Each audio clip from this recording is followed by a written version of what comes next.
ಸುದ್ದಿ ಇದು ಕೊರೋನಾ ಮತ್ತು ಗಡಿ ಸಂಘರ್ಷದ ಬೆನ್ನಲ್ಲೇ ಚೀನಾಗೆ ಭಾರತ ಬಹುದೊಡ್ಡ ಶಾಕ್ ಅನ್ನ ಕೊಟ್ಟಿದೆ.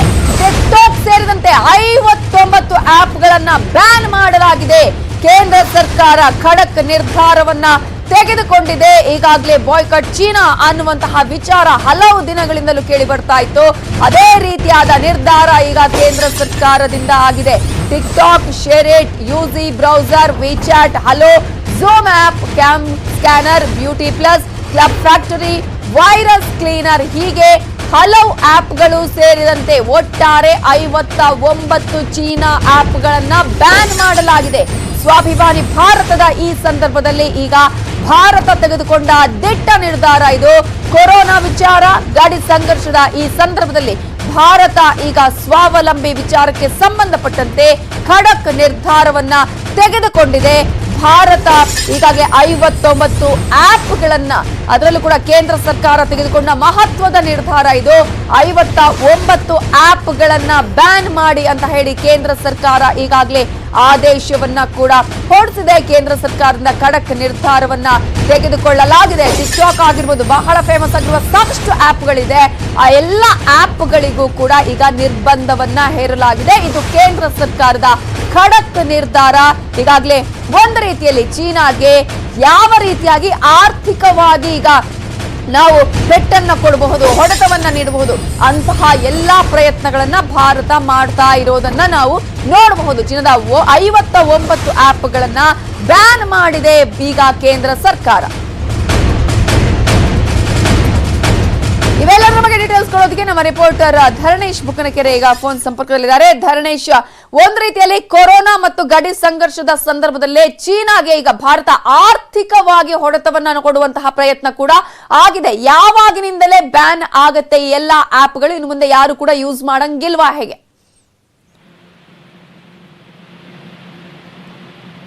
ಧರಣೇಶ್, ನನ್ನ ವಾಯ್ಸ್ ಕೇಳಿಸ್ತಾ ಇದೆಯಾ? ಆದ್ರೆ ಈಗಾಗಲೇ ಭಾರತ ಬಹುದೊಡ್ಡ ಶಾಕ್ ಅನ್ನ ಚೀನಾಗೆ ಈಗ ನೀಡಿದೆ. ಆರ್ಥಿಕ ಹೊಡೆತ ಅಂತಾನೆ ಹೇಳ್ಬೇಕಾಗತ್ತೆ ಇದು ಚೀನಾಗೆ. ಯಾವತ್ತಿನಿಂದ ಈಗ ಈ ಒಂದು ನಿರ್ಧಾರ ಅಪ್ಲೈ ಆಗಲಿದೆ? ಈಗ ತಕ್ಷಣದಿಂದಲೇ ಕೇಂದ್ರ ಸರ್ಕಾರದ ಎಲೆಕ್ಟ್ರಾನಿಕ್ಸ್ ಮತ್ತು ಐಟಿ ಇಲಾಖೆ ಈ ಒಂದು ಆದೇಶವನ್ನ ಮಾಡಿದೆ. ಚೀನಾದ 59 ಕಂಪನಿಗಳನ್ನ, ಅಂದ್ರೆ ಅದರಲ್ಲಿ TikTok, UC browser, Likee, Helo ಮತ್ತಿತರ ಆಪ್ಗಳು, ನಾನು ಬಹಳ ಪ್ರಸಿದ್ಧವಾಗಿರೋ ಆಪ್ಗಳ ಹೆಸರಿನಷ್ಟೇ ಉಲ್ಲೇಖಿಸಿದೆ. ಒಟ್ಟು 59 ಆಪ್ಗಳನ್ನ ನಿಷೇಧ ಮಾಡಿದೆ. ಈ ಮುಖಾಂತರ ಚೀನಾದ ವಿರುದ್ಧ, ಅಂದ್ರೆ ಈಗಾಗಲೇ ಚೀನಾ ವಿರುದ್ಧ ಚೀನಾದ ಸರಕುಗಳನ್ನ, ಉತ್ಪನ್ನಗಳನ್ನ ನಿಷೇಧಿಸಬೇಕು, ಆಮದು ಮಾಡ್ಕೊಳ್ಬಾರ್ದು ಅನ್ನುವಂತಹ ಬಹಳ ದೊಡ್ಡ ಚರ್ಚೆ ಆಗ್ತಾ ಇತ್ತು. ಚೀನಾಗೆ ಮಾರುಕಟ್ಟೆಯಾಗಿ ಭಾರತ ಪರಿಗಣನೆ ಆಗ್ಬಾರ್ದು ಅನ್ನುವಂತ ಚರ್ಚೆ ಆಗ್ತಾ ಇತ್ತು. ಅದಕ್ಕೆ ಪೂರಕವಾಗಿ ಇವತ್ತು ಕೇಂದ್ರ ಸರ್ಕಾರ ಚೀನಾ ಮೂಲದ 59 ಆಪ್ಗಳನ್ನ ನಿಷೇಧಿಸಿದೆ. ಇದು ಬಹುಶಃ ಆರಂಭ ಅನ್ಸುತ್ತೆ. ಯಾಕಂದ್ರೆ ಮುಂದೆ ಈ ತರದ ಬೇರೆ ಬೇರೆ ಕ್ರಮಗಳನ್ನ ತೆಗೆದುಕೊಳ್ಳುವಂತ ಸಾಧ್ಯತೆಗಳು ಕೂಡ ಇರ್ತವೆ. ಯಾಕಂದ್ರೆ ಈಗಾಗಲೇ ಚೀನಾ ಜೊತೆಗೆ ಏನೋ ಈ ತರದ ಒಂದು ವ್ಯಾಪಕ ಚರ್ಚೆ ಆಗ್ತಿರೋದ್ರಿಂದ ಕೇಂದ್ರ ಸರ್ಕಾರ ಆ ರೀತಿ ನಿಲುವನ್ನ ತೆಗೆದುಕೊಳ್ಳಬಹುದು. ಮತ್ತೆ ಸಂಜೆ ಒಂದು ಮಹತ್ವದ ಬೆಳವಣಿಗೆ ಆಯ್ತು. ವಿದೇಶಾಂಗ ಇಲಾಖೆಯ ಸಚಿವರಾದಂತಹ ಎಸ್ ಜೈಶಂಕರ್ ಮತ್ತು ಕೇಂದ್ರ ಗೃಹ ಸಚಿವ ಅಮಿತ್ ಶಾ ಚರ್ಚೆಯನ್ನ ಮಾಡಿದ್ರು. ಅವರು ಈ ವಾರ ಒಂದು ಬಹಳ ಮಹತ್ವದ ಸಭೆ ನಡೆಯುತ್ತೆ ಅಂತ ಒಂದು ಹೇಳಲಾಗ್ತದೆ. ಏನಂತಂದ್ರೆ ಎರಡೂ ದೇಶಗಳ ನಡುವೆ ವಿದೇಶಾಂಗ ಮಟ್ಟದ ಸಭೆ, ಆ ಹಿನ್ನೆಲೆಯಲ್ಲಿ ಚರ್ಚೆ ಮಾಡಿರ್ಬೋದು. ಅದ್ರ ಜೊತೆಗೆ ಹೀಗೆ ಚೀನಾ ಆಪ್ಗಳನ್ನ ನಿಷೇಧಿಸುವ ವಿಷಯಕ್ಕೂ ಕೂಡ ಚರ್ಚೆ ಆಗಿರ್ಬೋದು. ಅಂದ್ರೆ ಮುಂದೆ ಆಗುವಂತಹ ಅದರ ಪರಿಣಾಮಗಳು ಹೇಗಿರಬಹುದು, ಏನು, ಯಾವ ರೀತಿ ಪ್ರಿಕಾಷನ್ಸ್ ತಗೋಬೇಕು, ಮತ್ತೆ ಯಾವ ರೀತಿ ಕ್ರಮಕ್ಕೆ ಮುಂದಾಗಬೇಕು, ಚೀನಾಕ್ಕೆ ಯಾವ ರೀತಿ ಎದುರಿಟನ್ನು ನೀಡಬೇಕು ಅನ್ನುವಂಥದ್ದೆಲ್ಲವನ್ನ ಪರಾಮರ್ಶಿಸಿರ್ಬೋದು. ಅದರ ಭಾಗವಾಗಿ ಅಥವಾ ಆ ಸಭೆಯ ಏನೋ ಔಟ್ಪುಟ್ ಆಗಿ ಈ ರೀತಿಯ ಕ್ರಮ ಹೊರಬಿದ್ದಿರ್ಬೋದು. ಇದು ನಾನು ಹಾಗೆ ಹೇಳಿದಂತೆ ಒಂದು ಆರಂಭಿಕ ಹಂತ. ಮುಂದಕ್ಕೆ ಬೇರೆ ಬೇರೆ ರೀತಿಯ ನಿಲುವುಗಳನ್ನ ತೆಗೆದುಕೊಳ್ಳುವಂತ ಸಾಧ್ಯತೆಗಳಿದ್ದಾವೆ ಅನ್ನೋದು. ಥ್ಯಾಂಕ್ ಯು ಧರಣೇಶ್ ಡೀಟೇಲ್ಸ್ಗೆ. ರಾಜ್ಯದಲ್ಲಿ ಕೊರೋನಾ ಮಹಾಸ್ಫೋಟಗೊಂಡಿದೆ. ಇವತ್ತು ಮತ್ತೆ 1105 ಕೊರೋನಾ ಕೇಸ್ಗಳು ಇವತ್ತು ದಾಖಲಾಗಿದೆ. ಒಂದೇ ದಿನ 19 ಮಂದಿ ಸಾವನ್ನಪ್ಪಿದ್ದಾರೆ. ದಿನದಿಂದ ದಿನಕ್ಕೆ ಈಗ 4 ಡಿಜಿಟ್ ಅನ್ನ ತಲುಪ್ತಾ ಇರೋದನ್ನ ನಾವು ನೋಡ್ತಾ ಇದೀವಿ. ರಾಜ್ಯದಲ್ಲಿ ಕೊರೋನಾ ಮರಣ ಮೃದಂಗವನ್ನ ಬಾರಿಸ್ತಾ ಇದೆ, ಮಹಾ ಸ್ಫೋಟ ಆಗ್ತಾ ಇದೆ ಕೊರೋನಾಗೆ ಸಂಬಂಧಪಟ್ಟ ಹಾಗೆ. ಇವತ್ತು 1105 ಕೊರೋನಾ ಕೇಸ್, ಮತ್ತೆ ನಿನ್ನೆ ನಾವು ಗಮನಿಸಿದ್ವಿ 1218 ಕೇಸ್ಗಳಾಗಿತ್ತು.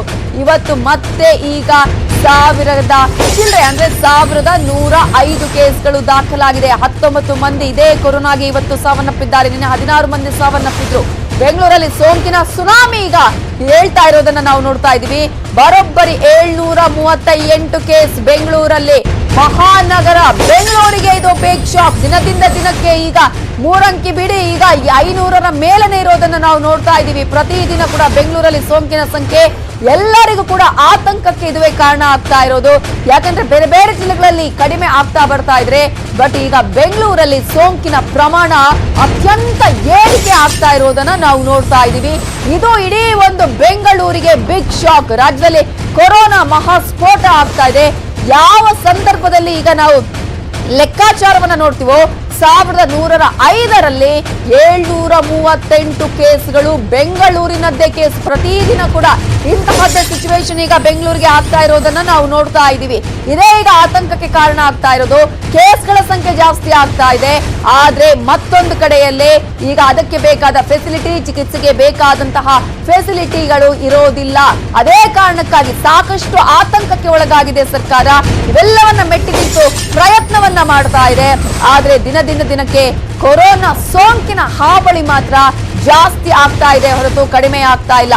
ಇವತ್ತು ಕರ್ನಾಟಕಕ್ಕೆ ಮತ್ತೆ ಬಿಗ್ ಶಾಕ್. ನಾವು ಹೇಳ್ತಾ ಇದ್ವಿ ಪ್ರತಿದಿನ ಕೂಡ ಒಂದಲ್ಲ ಒಂದು ದಿನ ಇಂತಹ ಗಡಿಯನ್ನ ಇದು ಮುಟ್ಟುತ್ತೆ. ಆತಂಕ ಬಹಳ ಇದೆ, ಇದೇ ಕಾರಣಕ್ಕಾಗಿ ಜಾಗರೂಕರಾಗಿರಿ ಅಂತ ಹೇಳಿ. ಆದ್ರೆ ಈಗ ಯಾವುದೇ ರೀತಿಯಲ್ಲೂ ಒಂದು ರೀತಿಯ ಜಾಗರೂಕ ಆಗುವಂತಹ ಸಿಚುವೇಶನ್ ನಾವು ನಿರ್ಮಾಣ ಮಾಡಿಕೊಂಡ್ರು ಕೂಡ ಕೊರೋನಾ ಸ್ಪ್ರೆಡ್ ಆಗ್ತಾ ಇದೆ. ಪ್ರತಿದಿನ ಕೂಡ ಜಾಸ್ತಿ ಆಗ್ತಾ ಇದೆ. ಪ್ರತಿದಿನ ಕೂಡ ಆತಂಕಕ್ಕೆ ಕಾರಣ ಆಗ್ತಾ ಇದೆ. ಬೆಂಗಳೂರಲ್ಲಿ ಮತ್ತೆ 3 ಸಾವನ್ನಪ್ಪಿದ್ದಾರೆ. ಇದೇ ಒಂದು ಕೊರೋನಾಗೆ ಸಂಬಂಧಪಟ್ಟ ಹಾಗೇನೆ ರಾಜ್ಯದಲ್ಲಂತೂ ಈಗ ದಿನದಿಂದ ದಿನಕ್ಕೆ ಈ ಒಂದು ಕೊರೋನಾ ಹಾವಳಿ ಮುಗಿಯುವ ಲಕ್ಷಣಗಳಂತೂ ಕಾಣಿಸ್ತಾ ಇಲ್ಲ. 4 ಅಂಕಿಯನ್ನ ಈಗ ಮುಟ್ಟಿರೋದನ್ನ ನಾವು ನೋಡ್ತಾ ಇದೀವಿ. ಅದರಲ್ಲೂ ಕೂಡ ಬಳ್ಳಾರಿಯಲ್ಲಿ ನೋಡಿದ್ರೆ ಆಗ್ಲೇ ಜಿಲ್ಲಾಧಿಕಾರಿ ನಕುಲ್ ಅವರು ಕೂಡ ಮಾತನಾಡ್ತಾ ಹೇಳ್ತಾ ಇದ್ರು, ಒಂದು ರೀತಿಯಲ್ಲಿ ಸಾವಿನ ಸಂಖ್ಯೆ ಬಳ್ಳಾರಿಯಲ್ಲಿ ಜಾಸ್ತಿ ಆಗಿದೆ ಅಂತ ಹೇಳಿ. ಅದೇ ರೀತಿಯಾಗಿ ಬಳ್ಳಾರಿಯಲ್ಲಿ ಇವತ್ತು ಸಾವನ್ನಪ್ಪಿರುವವರ ಸಂಖ್ಯೆಯನ್ನ ನಾವು ನೋಡ್ತಾ ಹೋಗೋದಾದ್ರೆ ಜಾಸ್ತಿ ಆಗಿರೋದನ್ನ ಕೂಡ ನಾವು ಗಮನಿಸಬಹುದು. ಸೊ ಈ ಒಟ್ಟಾರೆ ಈಗ ಇಡೀ ಒಂದು ರಾಜ್ಯದಲ್ಲಿ ಆತಂಕಕ್ಕೆ ಕಾರಣ ಆಗಿದೆ. ದಿನದಿಂದ ದಿನಕ್ಕೆ ಸ್ಫೋಟ ಆಗ್ತಾ ಇದೆ. 19 ಮಂದಿ ಒಂದೇ ದಿನ ಸಾವನ್ನಪ್ಪಿದ್ದಾರೆ. ಅದರಲ್ಲೂ ಮುಖ್ಯವಾಗಿ ನಾವು ಗಮನಿಸಬೇಕಾಗಿರೋದು ಸಾವಿನ ಸಂಖ್ಯೆ ಕೂಡ ದಿನದಿಂದ ದಿನಕ್ಕೆ ಜಾಸ್ತಿ ಆಗ್ತಾ ಇದೆ ಅನ್ನೋದನ್ನ. ಇನ್ನು ಆತ್ಮನಿರ್ಭರ್ಗೆ ಈಗ ಬಹುದೊಡ್ಡ ಗೆಲುವು ಸಿಕ್ಕಿದೆ. ಕೊರೋನಾಗೆ ಸ್ವಾವಲಂಬಿ ಲಸಿಕೆಯ ಸಂಶೋಧನೆ ಆಗ್ತಾ ಇದೆ. ಕೋವಾಕ್ಸಿನ್ ಲಸಿಕೆಗೆ ಡಿಜಿಸಿಎ ಅಸ್ತನ್ನ ಈಗ ನೀಡಿದೆ. ಭಾರತ ಬಯೋಟೆಕ್ ಸಂಶೋಧನೆ ಮಾಡಿರುವಂತಹ ಕೋವಾಕ್ಸಿನ್ಗೆ ಮಾನವ ಕ್ಲಿನಿಕಲ್ ಪ್ರಯೋಗಗಳಿಗೆ ಅನುಮೋದನೆ ಸಿಕ್ಕಿದೆ ಡಿಜಿಸಿಎ ಇಂದ. ಭಾರತದ ಮೊದಲ ಕೋವಿಡ್-19 ಲಸಿಕೆ ಇದೆ ಕೋವಾಕ್ಸಿನ್. ಜುಲೈ 20ರಿಂದ ಮಾನವ ಕ್ಲಿನಿಕಲ್ ಪ್ರಯೋಗ ಆರಂಭ ಆಗಲಿದೆ. ಐಸಿಎಂಆರ್ ಎನ್ಐವಿ ಸಹಯೋಗದೊಂದಿಗೆ ಸಂಶೋಧನೆಯನ್ನ ಮಾಡಲಾಗಿದೆ. ಪುಣೆಯ ಎನ್ಐವಿಯಲ್ಲಿ ಪ್ರತ್ಯೇಕಿಸಿ ಭಾರತ್ ಬಯೋಟೆಕ್ಗೆ ವರ್ಗವನ್ನ ಮಾಡಲಾಗಿದ್ದು, ಈಗಾಗಲೇ ಮಾನವ ಕ್ಲಿನಿಕಲ್ ಪ್ರಯೋಗಗಳಿಗೂ ಕೂಡ ಅನುಮತಿಯನ್ನ ನೀಡಲಾಗಿದೆ ಅನ್ನೋದನ್ನ ನಾವು ನೋಡಬೇಕಾಗುತ್ತೆ.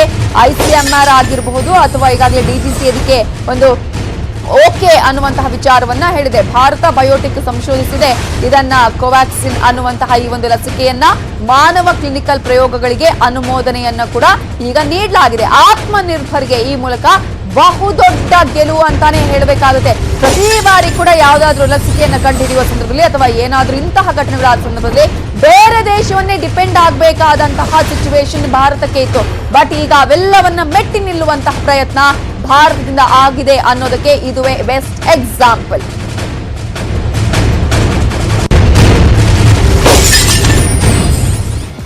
ಒಂದು ಕಡೆ ಕೊರೋನಾ ದಿನದಿಂದ ದಿನಕ್ಕೆ ಜಾಸ್ತಿ ಆಗ್ತಾ ಇದೆ, ಜೊತೆಗೆ ಲಸಿಕೆ ಕೂಡ ಕಂಡುಹಿಡಿಯಲಾಗಿದೆ. ಈಗ ಆ ಒಂದು ಮಾನವ ಕ್ಲಿನಿಕಲ್ ಪ್ರಯೋಗವನ್ನು ಕೂಡ ಮಾಡಲಾಗ್ತಾ ಇದೆ. ಆದ್ರೆ ಬೆಂಗಳೂರಲ್ಲಿ ದಿನೇ ದಿನೇ ಜಾಸ್ತಿ ಆಗ್ತಾ ಇದೆ ಕೊರೋನಾ. ಈ ಹಿನ್ನೆಲೆಯಲ್ಲಿ ಸರ್ಕಾರಿ ಆಸ್ಪತ್ರೆಗಳಲ್ಲಿನ ಬೆಡ್ಗಳೇ ಸಾಕಾಗ್ತಾ ಇಲ್ಲ. ಖಾಸಗಿ ಆಸ್ಪತ್ರೆಗಳ ಬೆಡ್ಗಳಿಗೆ ಸರ್ಕಾರ ಈಗ ಲಾಕ್ ಅನ್ನ ಹಾಕಿದೆ. ಯಾಕಂದ್ರೆ ಖಾಸಗಿ ಆಸ್ಪತ್ರೆಗಳ ಒಕ್ಕೂಟದವರು ನಮ್ಗೆ ಆಗದೇ ಇಲ್ಲ ಅನ್ನುವಂತಹ ಮಾತನ್ನ ಹೇಳ್ತಾ ಇದ್ರು. ಆದ್ರೆ ಈಗ ಸರ್ಕಾರ ಒಂದು ರೀತಿಯಲ್ಲಿ ಎಲ್ಲವನ್ನ ಕೂಡ ಈಗ ಮೆಟ್ಟಿ ನಿಲ್ಲುವ ಪ್ರಯತ್ನವನ್ನ ಮಾಡಬೇಕಾದ ಅನಿವಾರ್ಯ ಪರಿಸ್ಥಿತಿಯಿಂದಾಗಿ ಖಾಸಗಿ ಆಸ್ಪತ್ರೆಗಳ ಒಕ್ಕೂಟದವರು ಹೇಳೋದಕ್ಕೆ ಅವಕಾಶವನ್ನು ಕೊಡದೆ ಇವತ್ತೇ ನೀವು ಈ ಒಂದು ನಿರ್ಧಾರವನ್ನು ತೆಗೆದುಕೊಳ್ಳಬೇಕು ಅಂತ ಹೇಳಿ ಸಿಟ್ಟು, ಆಕ್ರೋಶ, ಚೌಕಾಸಿ, ಸಂಧಾನ ಎಲ್ಲ ನಡೆದು 2 ಸಭೆ ಆದ್ಮೇಲೆ ಎಲ್ಲ ಓಕೆ ಆಗಿದೆ. ಕಡೆಗೂ ಬೆಡ್ ಕೊಡೋದಕ್ಕೆ ಓಕೆ ಮಾಡಿಕೊಂಡಿದ್ದಾರೆ ಈಗಾಗಲೇ ಸರ್ಕಾರ ಮತ್ತು ಆಸ್ಪತ್ರೆಗಳ ಒಕ್ಕೂಟದವರು.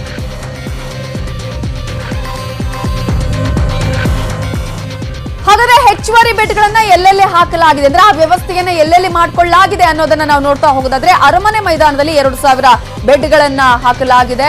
ಹೋಟೆಲ್ ಅಲ್ಲಿ 1000 ಬೆಡ್ಗಳ ವ್ಯವಸ್ಥೆಯನ್ನ ಮಾಡಲಾಗಿದೆ. ಹಸ್ಬೌಂದಲ್ಲಿ 450 ಬೆಡ್ಗಳ ವ್ಯವಸ್ಥೆ, ರವಿಶಂಕರ ಆಶ್ರಮದಲ್ಲಿ 400 ಬೆಡ್ಗಳ ವ್ಯವಸ್ಥೆಯನ್ನ ಮಾಡಲಾಗಿದೆ. ಹೆಚ್ಚುವರಿ ಬೆಡ್ಗಳ ವ್ಯವಸ್ಥೆಯನ್ನ ನಾವು ನೋಡ್ತಾ ಇದ್ವಿ. ಇನ್ನು ಬೆಡ್ಗಳ ಲೆಕ್ಕಾಚಾರವನ್ನು ನೋಡಿದ್ರೆ ಬೆಂಗಳೂರಿನ ವಿವಿಧ ಆಸ್ಪತ್ರೆಗಳಲ್ಲಿರುವ ಬೆಡ್ 19,359. ಕೋವಿಡ್ ಚಿಕಿತ್ಸೆಗೆ ಮೀಸಲಿರುವ ಬೆಡ್ಗಳ ಸಂಖ್ಯೆ 3,879 ಆದ್ರೆ ಒಟ್ಟು ಬೆಡ್ಗಳ ಪೈಕಿ 20% ಕೊರೋನಾ ಚಿಕಿತ್ಸೆಗೆ ಅಂತ ಹೇಳಿ ಲಭ್ಯವಿರುವ ಬೆಡ್ಗಳ ಪೈಕಿ 27.1 ಮಾತ್ರ ತುಂಬಿದೆ. ಬೆಂಗಳೂರಿನ ಐಸೋಲೇಷನ್ ಬೆಡ್ಗಳು 2,829. ಹಾಗಾದ್ರೆ ಪರಿಸ್ಥಿತಿ ಇಷ್ಟೆಲ್ಲ ಇರಬೇಕಾದ್ರೆ ಸಿಎಂ ಯಡಿಯೂರಪ್ಪ ಅವರು ಖಾಸಗಿ ಆಸ್ಪತ್ರೆ ಎಲ್ಲ ವ್ಯವಸ್ಥಾಪಕರೊಂದಿಗೆ ಸಭೆಯನ್ನ ಮಾಡಿದ್ರು. ಖಾಸಗಿ ಆಸ್ಪತ್ರೆಗಳಲ್ಲಿ ಇಂತಿಷ್ಟು ಬೆಡ್ ರೆಡಿ ಮಾಡಿ ಇಟ್ಟಿರಬೇಕು ಅನ್ನುವ ಮೆಸೇಜ್ ಅನ್ನು ಮುಟ್ಟಿಸೋಕೆ ಈ ಸಭೆಯನ್ನ ಕರೆಯಲಾಗಿತ್ತು. ಆ ಸಭೆಯಲ್ಲಿ ಆಗಿದ್ದೆಲ್ಲವೂ ಕೂಡ ರೋಚಕ. ಸಿಎಂ ಬಿಎಸ್ವೈ ಸಿಟ್ಟಾಗೆ ಖಾಸಗಿ ಆಸ್ಪತ್ರೆಗಳಿಗೆ ಬಿಸಿಯನ್ನ ಮುಟ್ಟಿಸಿದ್ರು. ಹಾಗಾದ್ರೆ ಏನಾಯ್ತು ಆ ಸಂದರ್ಭದಲ್ಲಿ? ಬಿಎಸ್ವೈ ಏನ್ ಹೇಳಿದ್ರು, ಸರ್ಕಾರ ಏನ್ ಹೇಳ್ತು ಅನ್ನೋದನ್ನ ನೋಡೋದಾದ್ರೆ ಸರ್ಕಾರ ಹೊರಡಿಸಿರುವ ದರ ಪಾಲಿಸಿ ಕೋವಿಡ್ಗೆ ಪೂರ್ಣ ಪ್ರಮಾಣದ ಚಿಕಿತ್ಸೆಯನ್ನ ಕೊಡಿ. ನಾಳೆ ಒಳಗೆ 2,500 ಬೆಡ್ಗಳನ್ನ ರೆಡಿ ಮಾಡಿ, ಏನಾದ್ರೂ ಮಾಡಿ ಬೆಡ್ ರೆಡಿ ಆಗ್ಬೇಕು, ಅರ್ಧ ಗಂಟೆ ಟೈಮ್ ಕೊಡ್ತೀನಿ, ಡಿಸೈಡ್ ಮಾಡಿ ಹೇಳಿ ಅಂತ ಹೇಳಿದ್ರು. ಆಸ್ಪತ್ರೆಗಳಲ್ಲಿ 50% ಬೆಡ್ ಕೊರೋನಾಗಂತಾನೆ ಮೀಸಲಿಡಬೇಕು ಅನ್ನುವ ವಿಚಾರಕ್ಕೆ ಖಾಸಗಿ ಆಸ್ಪತ್ರೆಯ ಒಕ್ಕೂಟದವರು ಏನ್ ಹೇಳಿದ್ರು ಅಂತ ನಾವು ನೋಡ್ತಾ ಹೋಗೋದಾದ್ರೆ ಸರ್ಕಾರದ ದರ ನಿಗದಿಯ ಬಗ್ಗೆ ಒಕ್ಕೂಟದವರು ಚರ್ಚೆಯನ್ನ ಮಾಡಿದ್ರು. ಎಸ್, ನಾವೀಗಾಗಲೇ ಹೇಳ್ತಾ ಇದ್ವಿ ಬಿಎಸ್ವೈ ಏನ್ ಹೇಳ್ತಿದ್ರು ಅನ್ನುವಂತಹ ವಿಚಾರವನ್ನ ಹೇಳ್ತಾ ಇದ್ವಿ.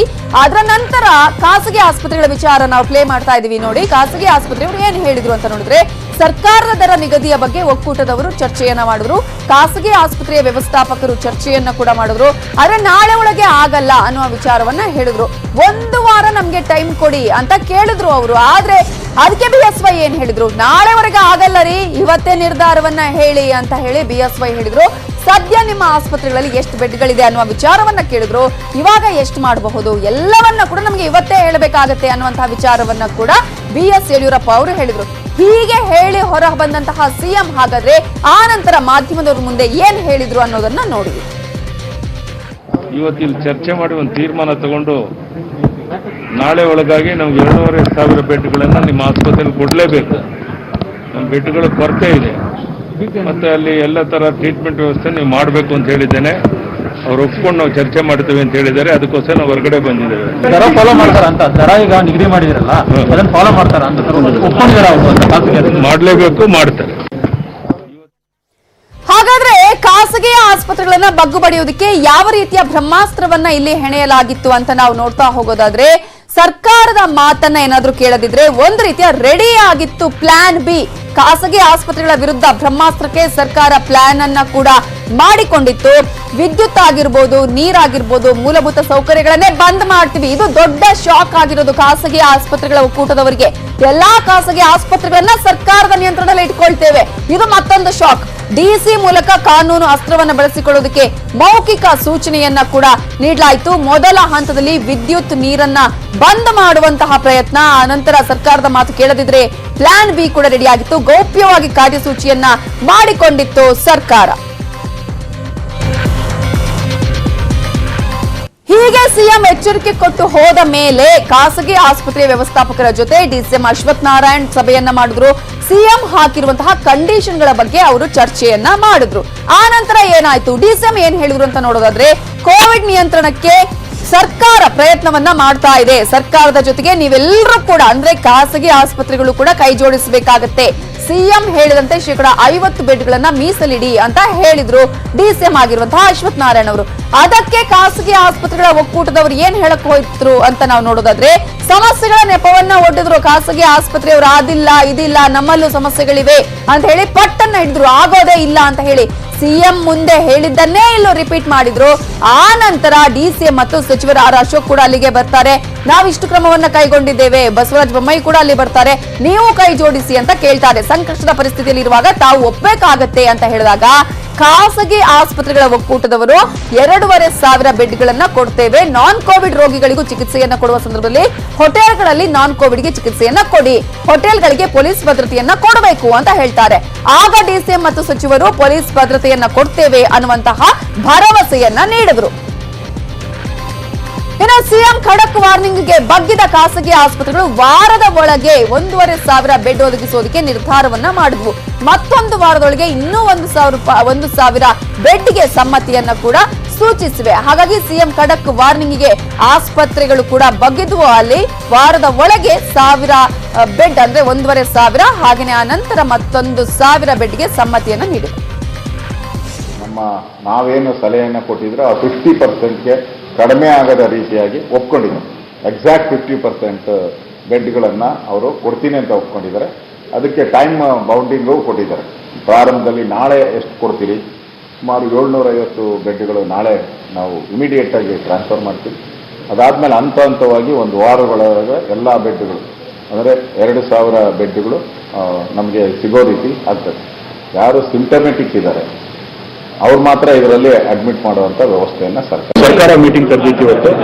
ನಿಮ್ಮಲ್ಲಿ ಕೋವಿಡ್ ಟ್ರೀಟ್ಮೆಂಟ್ ಕೊಡೋಕ್ಕಾಗಂಥ ಬೆಡ್ಡಲ್ಲಿ 50% ಸರ್ಕಾರಕ್ಕೆ ಕೊಡಿ, ಅದನ್ನ ನಾವು BPL ಪೇಷಂಟ್ಸ್ಗೆ ತೋರಿಸ್ಕೊಳ್ತೀವಿ ನಾವು ಸರ್ಕಾರಕ್ಕೆ ಕೊಡೋಕೆ ಒಪ್ಕೊಂಡಿದ್ದೀವಿ. ಈಗ ಸದ್ಯಕ್ಕೆ 1,500 ಬೆಡ್ ಪ್ರೈವೇಟ್ ಹಾಸ್ಪಿಟಲ್ಸಲ್ಲಿ ಇದ್ದಾವೆ.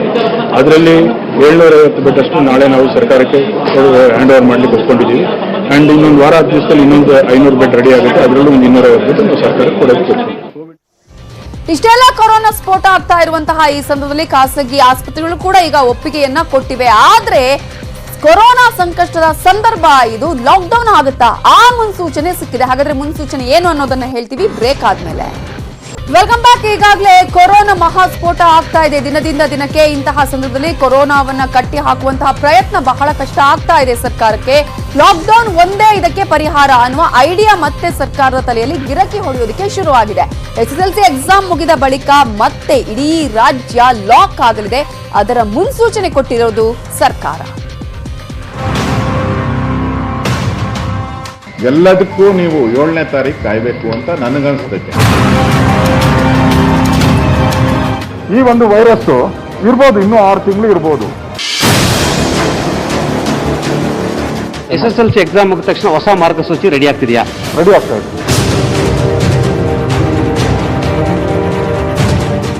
ಜುಲೈ 7ನೇ ತಾರೀಕಿನವರೆಗೆ ಕಾಯಿರಿ. ಇದೊಂದು ಮುನ್ಸೂಚನೆ ಕೊಟ್ಟಿರೋ ಸರ್ಕಾರ ರಾಜ್ಯವನ್ನ ಲಾಕ್ಡೌನ್ ಮಾಡಲು ಮುಂದಾಗಿದೆ. ಸತತ 2 ತಿಂಗಳ ಕಾಲ ಮನೆಯಲ್ಲಿ ಲಾಕ್ ಆಗಿ ಕೊರೋನಾ ವಿರುದ್ಧ ಸೆಣಸಾಡಿದ್ದ ನಾಡಿನ ಜನ ಮತ್ತೆ ಮನೆಯಲ್ಲೇ ಲಾಕ್ ಆಗೋ ದಿನಗಳು ಹತ್ತಿರದಲ್ಲಿವೆ. ಸರ್ಕಾರವೇ ಈ ಮುನ್ಸೂಚನೆ ಕೊಟ್ಟಿದೆ. ಎಲ್ಲದಕ್ಕೂ ನೀವು 7ನೇ ತಾರೀಕು ಕಾಯಬೇಕು ಅಂತ ನನಗನ್ಸ್ತೈತೆ.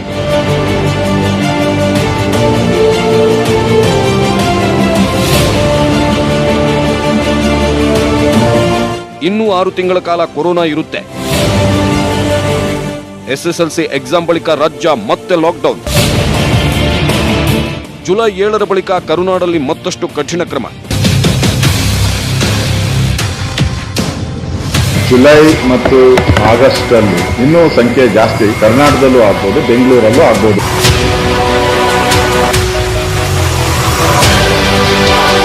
ನಿನ್ನೆಯಿಂದ 1000 ಲೆಕ್ಕದಲ್ಲಿ ಸೋಂಕಿನ ಸುನಾಮಿ ಎದ್ದಿದೆ. ಬೆಂಗಳೂರಲ್ಲಿ ದಿನಂಪ್ರತಿ 500-700ಕ್ಕೂ ಹೆಚ್ಚು ಕೇಸ್ಗಳು ಕಂಡುಬರ್ತಿವೆ. ಏರಿಯಾದಿಂದ ಏರಿಯಾಗೆ, ವ್ಯಕ್ತಿಯಿಂದ ವ್ಯಕ್ತಿಗೆ ಸುತ್ತಿಕೊಳ್ಳುತ್ತಿದೆ.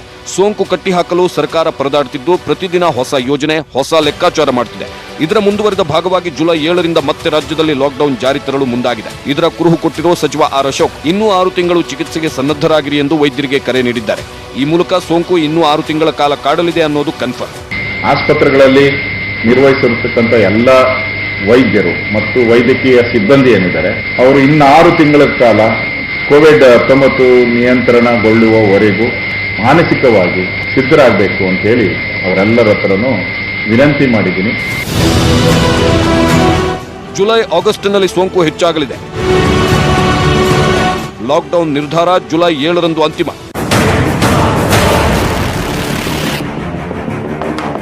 ಒಂದೆಡೆ ವೈದ್ಯರಿಗೆ 6 ತಿಂಗಳ ಕಾಲ ಚಿಕಿತ್ಸೆಗೆ ಸಜ್ಜಾಗಲು ಕರೆ, ಮತ್ತೊಂದು ಕಡೆ ರಾಜ್ಯದ ಜನತೆಗೆ ಜುಲೈ 7ನೇ ತಾರೀಕಿನವರೆಗೆ ಕಾಯುವಂತೆ ಸೂಚನೆ.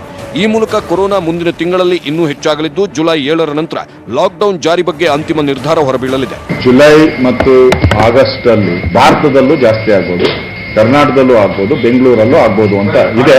ಎಲ್ಲದಕ್ಕೂ ನೀವು 7ನೇ ತಾರೀಕು ಕಾಯಬೇಕು ಅಂತ ನನಗನ್ಸ್ತೈತೆ, ಮಕ್ಕಳ ಹಿತದೃಷ್ಟಿಯಿಂದ. 7ನೇ ತಾರೀಕು ಆದ್ಮೇಲೆ ಇನ್ನೂ ಹಲವಾರು ಬದಲಾವಣೆಗಳನ್ನ ಮುಖ್ಯಮಂತ್ರಿಗಳು ತೆಗೆದುಕೊಳ್ತಾರೆ. ಎಸ್ಎಸ್ಎಲ್ಸಿ ಮಕ್ಕಳ ಹಿತದೃಷ್ಟಿಯಿಂದ ಸದ್ಯ ಸೋಂಕು ಸ್ಫೋಟಗೊಳ್ಳುತ್ತಿದ್ರು ತತ್ಕ್ಷಣ ಲಾಕ್ಡೌನ್ ಘೋಷಿಸಿಲ್ಲ. ಆದರೆ ಪರೀಕ್ಷೆ ಮುಗಿದ ಬಳಿಕ ಲಾಕ್ಡೌನ್ ಕನ್ಫರ್ಮ್ ಅನ್ನೋದು ಗೊತ್ತಾಗ್ತಿದೆ. ಈಗಾಗಲೇ ಜುಲೈ 7ರ ನಂತರ ಲಾಕ್ಡೌನ್ ಜಾರಿಗೆ ರಾಜ್ಯ ಮಾರ್ಗಸೂಚಿ ರೆಡಿ ಮಾಡ್ತಿರೋದಾಗಿ ಸಚಿವ ಆರ್ ಅಶೋಕ್ ನ್ಯೂಸ್ 18 ಕನ್ನಡಕ್ಕೆ ಹೇಳಿದ್ದಾರೆ. SSLC ಎಕ್ಸಾಮ್ ಮುಗಿದ ತಕ್ಷಣ ಹೊಸ ಮಾರ್ಗಸೂಚಿ ರೆಡಿ ಆಗ್ತಿದೆಯಾ? ರೆಡಿ ಆಗ್ತಾ ಇದೆ. ಲಾಕ್ಡೌನ್ಗೆ ಟಾಸ್ಕ್ ಫೋರ್ಸ್ ಒಲವು. ಜುಲೈ 6ರಿಂದ 12 ದಿನಗಳ ಕಾಲ ಲಾಕ್ಡೌನ್.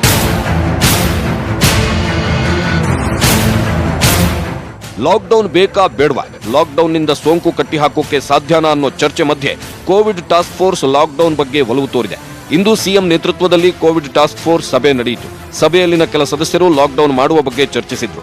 ಟಾಸ್ಕ್ ಫೋರ್ಸ್ ಸಭೆಯ ಅಜೆಂಡಾದಲ್ಲಿ ಈ ವಿಚಾರವಿಲ್ಲದಿದ್ರು ತಜ್ಞರು ಜುಲೈ 6ರಿಂದ 12 ದಿನಗಳ ಕಾಲ ಲಾಕ್ಡೌನ್ ಬಗ್ಗೆ ಪ್ರಸ್ತಾಪಿಸಿದ್ದಾರೆ ಎನ್ನಲಾಗಿದೆ. ಆದರೆ ಎಲ್ಲವೂ ಸಿಎಂ ಸಭೆಯಲ್ಲೇ ಅಂತಿಮವಾಗಲಿದೆ. ಚಿದಾನಂದ ಪಟೇಲ್ ಜೊತೆ ಶ್ರೀನಿವಾಸ್ ಹಳಕಟ್ಟಿ, ನ್ಯೂಸ್ 18 ಕನ್ನಡ, ಬೆಂಗಳೂರು. ಅಗ್ರ ರಾಷ್ಟ್ರೀಯ ವಾರ್ತೆಯಲ್ಲಿ ಇನ್ನಷ್ಟು ಸುದ್ದಿ ನೋಡೋಣ ಬ್ರೇಕ್ ಆದ್ಮೇಲೆ.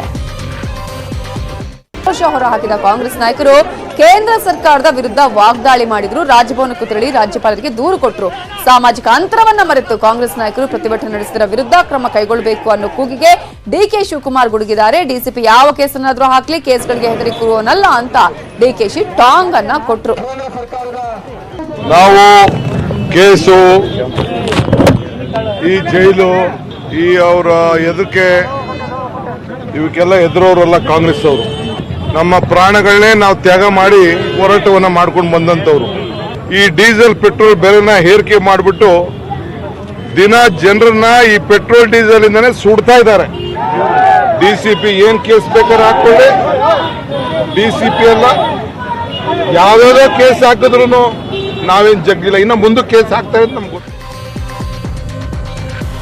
ಬೇರೆಯವರಿಗೆ ಮಾದರಿ ಆಗ್ಬೇಕಾದವ್ರೆ ಈ ತರ ಮಾಡಿದ್ರೆ ಯಾವ ರೀತಿಯಾಗಿ ಜನ ಇದನ್ನ ಅರ್ಥಕೊಳ್ಬೇಕು ಗೊತ್ತಾಗಿಲ್ಲ. ಆದ್ರೂ ಕೂಡ ನೀವು ನಿಮ್ಮ ಹುಷಾರಲ್ಲಿ ಇರಿ ಅಂತ ಹೇಳ್ತಾ ಇವತ್ತಿನ ಅಗ್ರ ರಾಷ್ಟ್ರೀಯ ವಾರ್ತೆಯನ್ನು ಮುಗಿಸ್ತಾ ಇದ್ದೀವಿ. ನೋಡ್ತಾ ಇರಿ ನ್ಯೂಸ್ 18 ಕನ್ನಡ, ಜಾಲ ನಮ್ಮದು, ಬಲ ನಿಮ್ಮದು.